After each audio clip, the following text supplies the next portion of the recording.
Hello comrades, Kami-san Bro here today with Galactic Inheritors. About 3 months ago, when this game was first released on Early Access, I played it to a pretty positive tune because, you know, this game was pretty good. It brought some unique ideas that I was really excited to see fleshed out.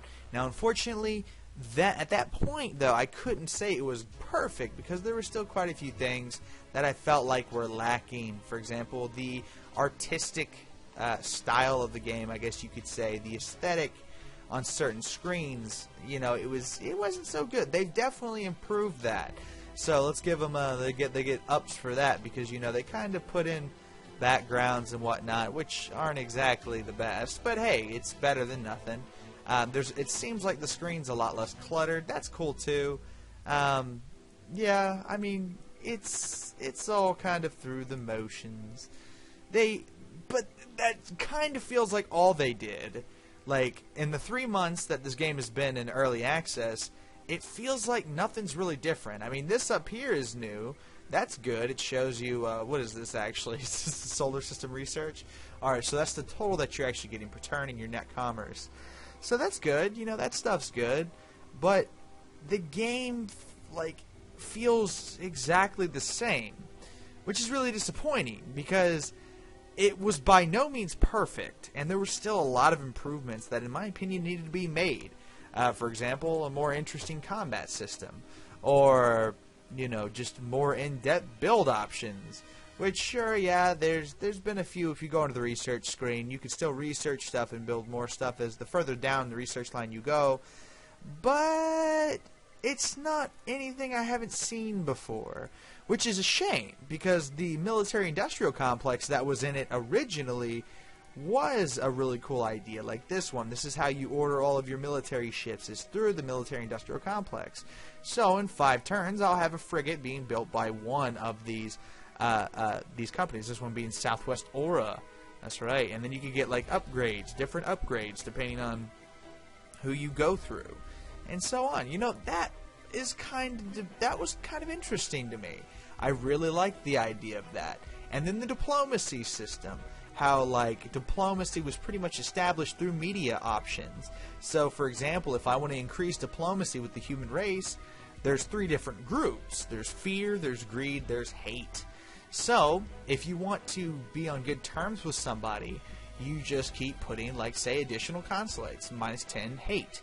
So, okay, send that their way, and over the next couple of turns, that's going to happen. Within 10 turns, they're going to hate us left. Now, if you don't want to be on good terms with somebody, you could be like, oh, well, actually, these guys I can't even talk to. Let's try the Mellowar. No, can't talk to them either. I guess you can only do that with one nation at a time.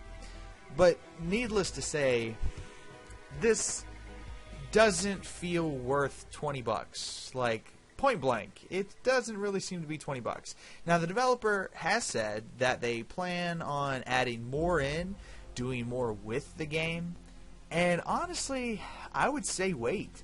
I would wait until they supposedly do more with the game, because this feels exactly the same as what I played 3 months ago when it was in early access. I'm sure a few bugs were fixed here or there, and I'm sure there's a few balancing changes that have occurred as well, but that text still pops up and like blocks the screen every time you click end turn. Sometimes it's kind of hard to read certain things, but again, you know, tiny stuff like that. And really, the UI and the aesthetic don't bother me as much as how limited this gameplay feels. It just feels so limited. Like, there's so much more you could do with this that other games already do. Now, I'll admit, not every game has that diplomacy system that this game has, but I mean, that's kind of a give or take. You don't really need that, like, to make a good 4X space strategy game. So, I mean, I don't know. I guess my release day review on this game is kind of, you know, not so positive. I don't recommend this game. I think it's way too expensive. $10 would probably be a much better price, and at that price I would recommend it, because it still has some interesting concepts that at $10 isn't so bad. But for anything more, no, man, I don't even think being a little space frog is going to help us out in this situation. But anyway, that's just my opinion on it. You know, take it as you will, but like I said, my summed up opinion is I just don't think this game is worth $20 for not really doing anything different. Because like even Galactic Civilizations 3 has its own take on like kind of a military-industrial complex now. You build the shipyards and you use planets, the outlying planets, to add to it. So I mean, it's not really the same as this, but still, it's a little bit more interesting at that point in time. You know, it kind of adds more strategy to the game. And I guess that's what this game just doesn't feel like it really has all that much strategy. You just cap as many planets as you can, and then once you cap the planets, you just take over the rest of the planets with whatever you've got. So, I don't know. But anyway, this has been Kami-san Bro. Thanks so much for watching. And, you know, I hope if you do enjoy this game, if this does seem like your cup of tea, feel free to support the developers and show me love. If not, then don't. But, yeah, anyway, Kami-san Bro. See you next time.